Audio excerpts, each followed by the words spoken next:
Hello friends, I hope आप सभी अच्छे होंगे। मैं अंशुल शुक्ला आज आपके लिए लेकर आया हूं करंट अफेयर की क्लास, जो कि आपके सभी एग्जाम पर्सपेक्टिव से इम्पॉर्टेंट रहती है। इस क्लास में हम इम्पॉर्टेंट न्यूज़ पढ़ेंगे और जहां पर भी मैपिंग की आवश्यकता होगी वहां पर मैपिंग भी कराऊंगा मैं। और साथ ही साथ सेंट्रल और स्टेट गवर्नमेंट के द्वारा रिसेंटली लॉन्च हुई इम्पॉर्टेंट स्कीम्स के बारे में भी जानेंगे। यह क्लास आपके एनडीए, सीडीएस, रेलवे, लेखपाल, यूपीएसआई, स्टेट पीएससी सभी एग्जाम्स को कवर करती है। तो आप हमारे यूट्यूब चैनल एस्पिरेंट्स चॉइस को ज़्यादा से ज़्यादा सब्सक्राइब कीजिए तथा शेयर कीजिए। चलते हैं हमारी आज की क्लास पर। यह रही पहली न्यूज आप सभी के सामने। एशिया के सबसे लंबे दांत वाले हाथी भोगेसर ने किस टाइगर रिजर्व में नेचुरल कारणों से डेथ को प्राप्त किया है, यानी कि नेचुरल तरीके से उसकी डेथ हुई है। तो आप सभी सबसे पहले उस हाथी की तस्वीर फोटो देखिए। यह है भोगेश्वर हाथी, जिसके की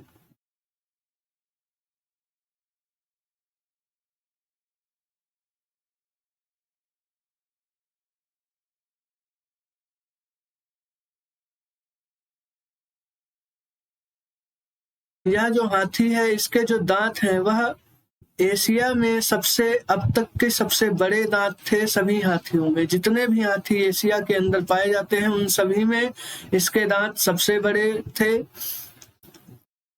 चलिए, तो यह हाथी आपको बांदीपुर टाइगर रिजर्व के अंदर मिलता था। यह टाइगर रिजर्व कर्नाटक में स्थित है।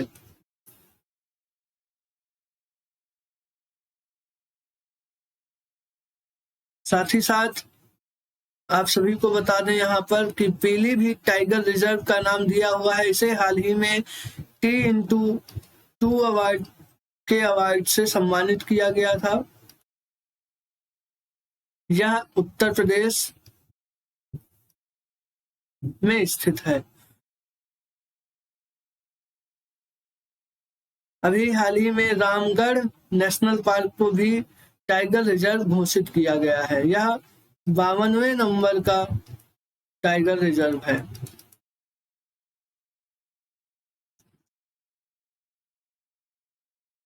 आप सभी को यहाँ पर बता देते हैं कि ये जो भोगेश्वर एलिफेंट था, इसे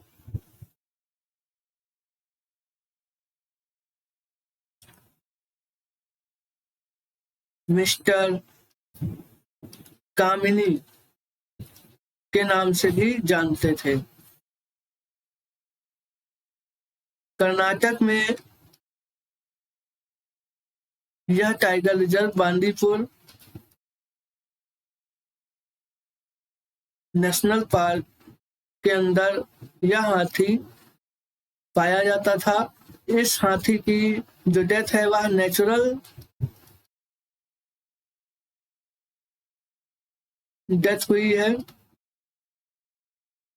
और इस हाथी ने अपने एज की 16 ईयर पूरे कर लिए थे।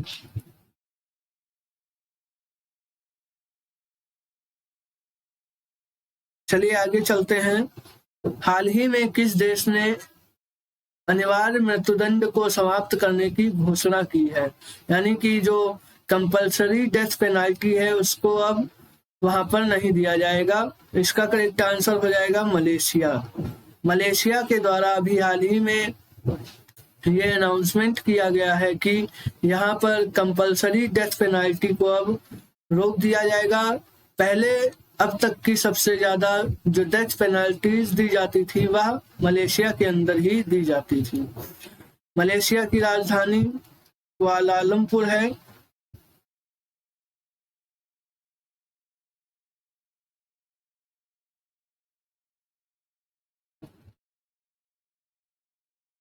कुआलालंपुर में ही बैडमिंटन फेडरेशन का हेडक्वार्टर है।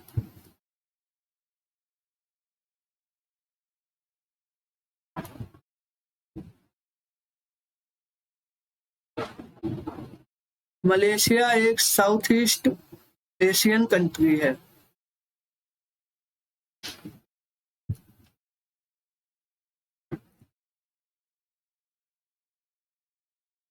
और कुआलालंपुर ही यहाँ की राजधानी भी है। यहाँ की कैपिटल जो है वह कुआलालंपुर ही है। मलेशिया आसियान का भी मेंबर है। आसियान को बैंकॉक डिक्लेरेशन के नाम से भी जाना जाता है।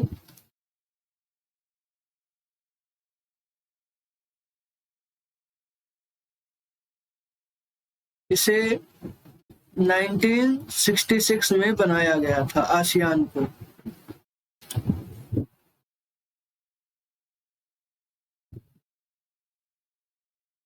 चलिए नेक्स्ट न्यूज पर चलते हैं। ज्वाइंट ट्रेनिंग एक्सरसाइज संप्रीति किन दो देशों के बीच कंडक्ट की गई है? इसका करेक्ट आंसर हो जाएगा इंडिया एंड बांग्लादेश के बीच में संप्रीति एक्सरसाइज को भी कंडक्ट किया गया है। इंडिया और जापान के बीच में धर्म गार्जियन एक्सरसाइज कंडक्ट की जाती है।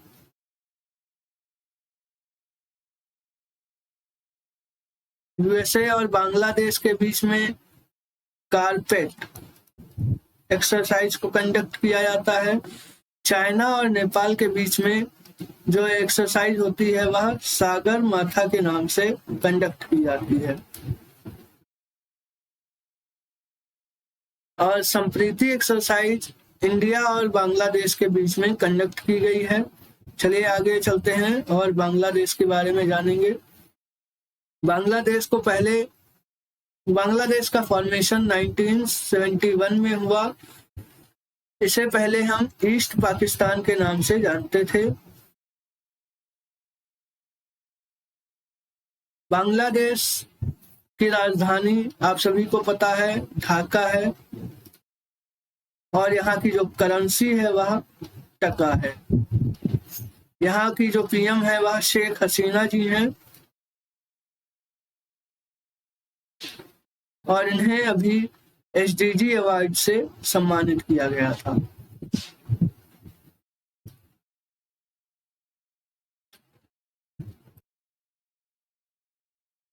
बांग्लादेश का जो इंटरनेशनल बॉर्डर है वह इंडिया और म्यांमार के साथ शेयर होता है। इंडिया के साथ जो सबसे बड़ा स्टेट है जिसका बॉर्डर बांग्लादेश के साथ शेयर होता है वह वेस्ट बंगाल का है। यह पूछा जा सकता है कि इंडिया का कौन सा स्टेट है जिसका बॉर्डर बांग्लादेश के साथ सबसे ज्यादा शेयर होता है, तो वह वेस्ट बंगाल हो जाएगा। यहाँ पर एक बस्तर आइलैंड है जिससे कि रोहिंग्यास ट्राइब के लिए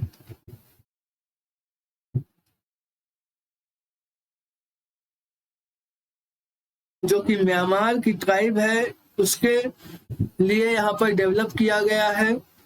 यह रोहिंग्यास ट्राइब म्यांमार की ट्राइब है जिसका वहाँ से जो वहाँ से माइग्रेशन करके इंडिया और बांग्लादेश के अंदर रहते हैं। बांग्लादेश का नेशनल स्पोर्ट कबड्डी है और यहाँ का जो नेशनल फ्लावर है वह वाटर लिली है।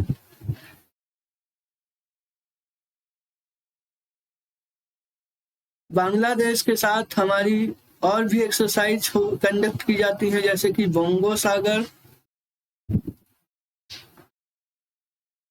और एक संप्रीति तो हो ही गई। बोंगो सागर, संप्रीति और कारपेट एक्सरसाइज।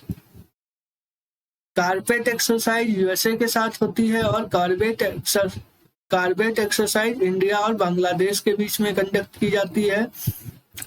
अभी हाल ही में मिताली एक्सप्रेस ट्रेन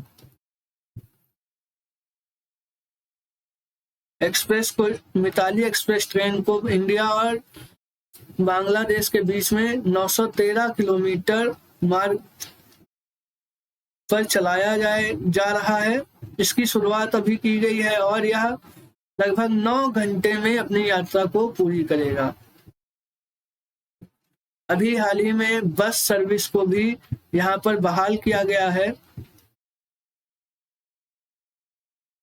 जो कि इंडिया और ढाका के बीच में चलेगी, जिसे कि 2020 में कोविड के कारण बंद कर दिया गया था। चलिए नेक्स्ट न्यूज पर चलते हैं। राष्ट्रपति रामनाथ कोविंद ने किस राज्य में संत Kabir academy and research centre का उद्घाटन किया है? यानी कि अभी इसका करेक्ट आंसर हो जाएगा उत्तर प्रदेश में। अभी हाल ही में आप सभी को पता है रामनाथ कोविंद जी, जो कि हमारे देश के प्रेसिडेंट हैं, और नरेंद्र मोदी जी की विजिट हमारे उत्तर प्रदेश में हुई थी, जिसके चलते यहाँ पर संत कबीर एकेडमी का इनॉग्रेशन कोविंद जी के द्वारा यानी प्रेसिडेंट साहब जी के द्वारा अभी यहाँ पर किया गया है। आप सभी को पता है कि उत्तर प्रदेश में अभी हाल ही में ग्राउंड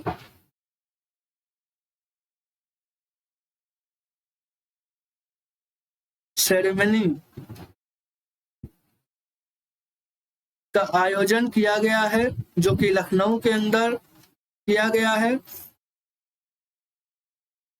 उत्तर प्रदेश की राजधानी लखनऊ है,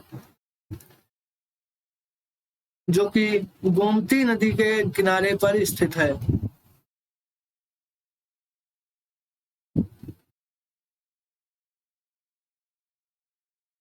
चलिए आगे चलते हैं और यूपी के बारे में हम जानेंगे। यह रहा यूपी का मैप। राजधानी आप सभी को बता ही दी है। यहाँ पर इसे 75 डिस्ट्रिक्ट और 18 जोन यानी 18 मंडलों में इसे विभक्त किया गया है।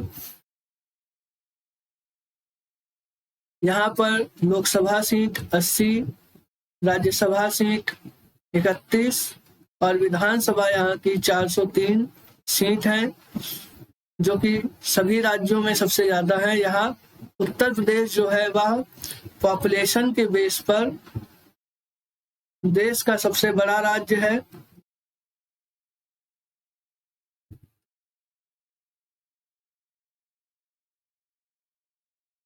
और यह एरिया के हिसाब से चौथे नंबर का राज्य है।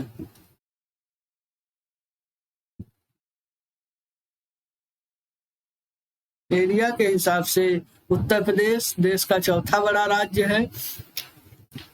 उत्तर प्रदेश में अभी हाल ही में सीएम योगी जी को एक बार फिर से अपॉइंट किया गया है। यह इनका सेकेंड टेन्योर है।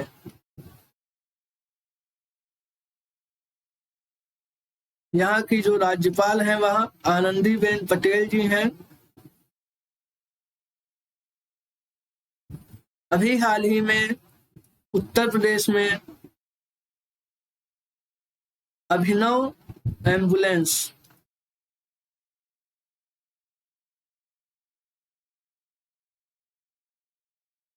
की शुरुआत की गई है, जो कि काऊ एनिमल्स के लिए शुरू की गई है। उत्तर प्रदेश में 5 इंटरनेशनल एयरपोर्ट हो गए हैं। यहाँ पर जो जेवार एयरपोर्ट है, इसे टाटा ग्रुप के द्वारा डेवलप किया जाएगा।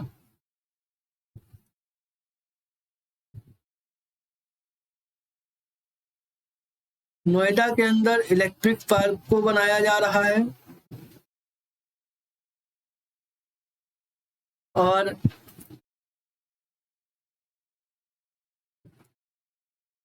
आगरा के अंदर कीथम लेक को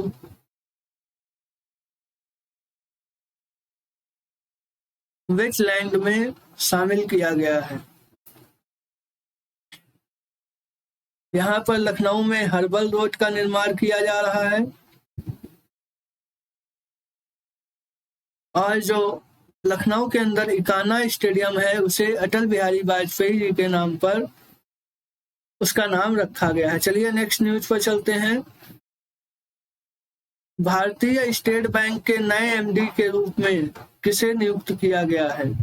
इसका करेक्ट आंसर हो जाएगा आलोक कुमार चौधरी जी को एसबीआई के नए एमडी के रूप में नियुक्त किया गया है।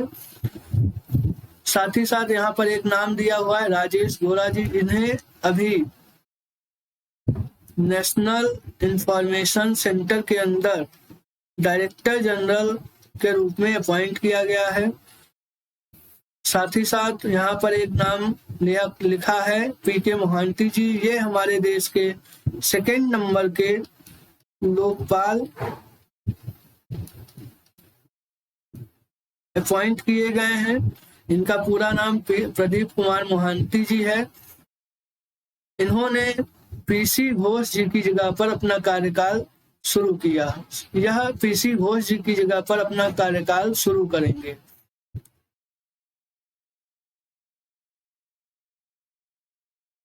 आलोक कुमार, एसबीआई हमारे देश का सबसे बड़ा कमर्शियल बैंक है। एसबीआई के जो चेयरपर्सन हैं, एसबीआई को 1955 में बनाया गया था और इसके जो चेयरपर्सन हैं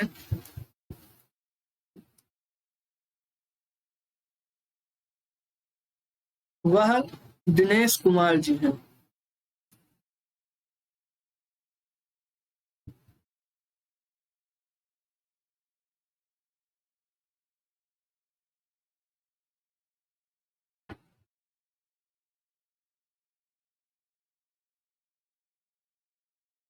और एसबीआई का जो हेडक्वार्टर है वह मुंबई के अंदर स्थित है।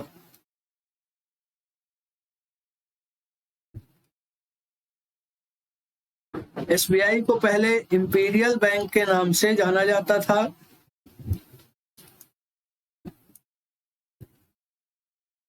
उन्नीस 1955 में ही इसका नाम बदलकर स्टेट बैंक ऑफ इंडिया कर दिया गया। आगे चलते हैं। एक सेकेंड।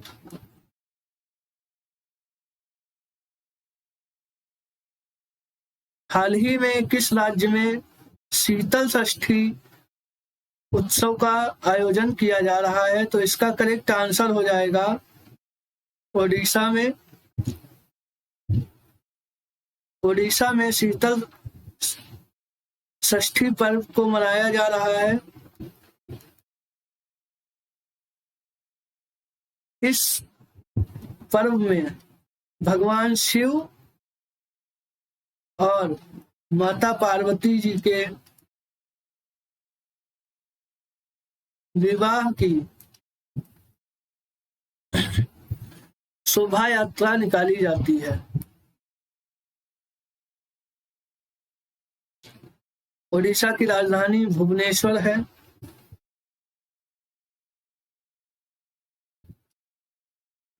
यह महानदी के किनारे स्थित है। भुवनेश्वर में ही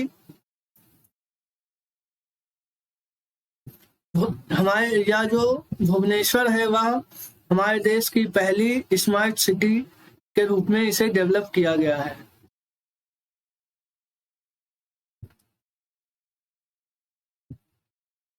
ओडिशा में पुरी में जगन्नाथ मंदिर स्थित है।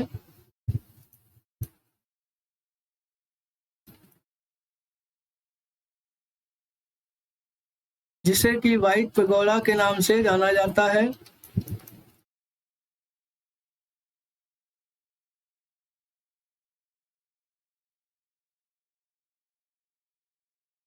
ओडिशा का कोणार्क सन टेम्पल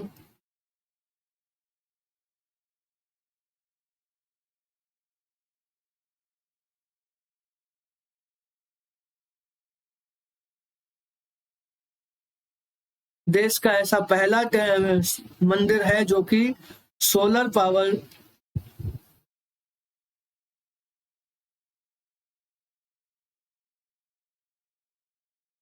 के द्वारा यहाँ पर एनर्जी को बनाया जाता है और मंदिर सोलर पावर के इस्तेमाल से यहाँ पर चलता है। ओडिशा में राजा पर्व अभी मनाया जा रहा है।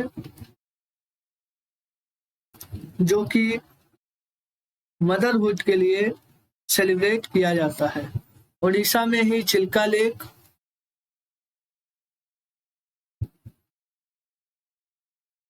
स्थित है, जो कि हमारे देश की सबसे बड़ी साल्टी वाटर लेक है। यहाँ पर सिमलीपाल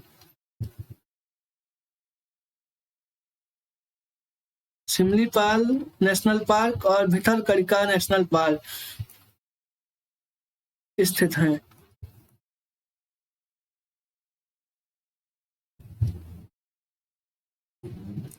चलिए नेक्स्ट न्यूज पर चलते हैं। वर्ल्ड ओशियन डे किस दिन सेलिब्रेट किया जाता है? तो इसका करेक्ट आंसर हो जाएगा 8 जून को वर्ल्ड ओशियन डे के रूप में मनाते हैं। 1 जून को वर्ल्ड मिल्क डे के रूप में मनाते हैं।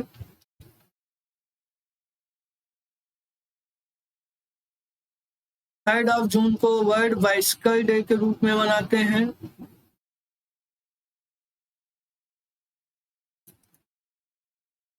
2 जून तेलंगाना का स्टेट डे के रूप में मनाते हैं। तेलंगाना दिवस 2 जून को मनाया जाता है। तो यह था हमारा आज का सेशन। आई होप आप सभी को अच्छा लगा होगा। आप हमारे यूट्यूब चैनल एस्पिरेंट्स चॉइस को ज़्यादा से ज़्यादा शेयर कीजिए तथा सब्सक्राइब कीजिए। Thank you.